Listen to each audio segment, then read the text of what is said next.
జానకి కలగనలేదు రాముని సతి కాగలనని ఏనాడు.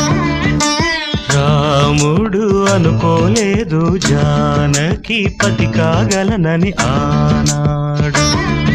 ఆనాడు ఎవరు అనుకోనిది ఈనాడు మనకు నిజమైనది.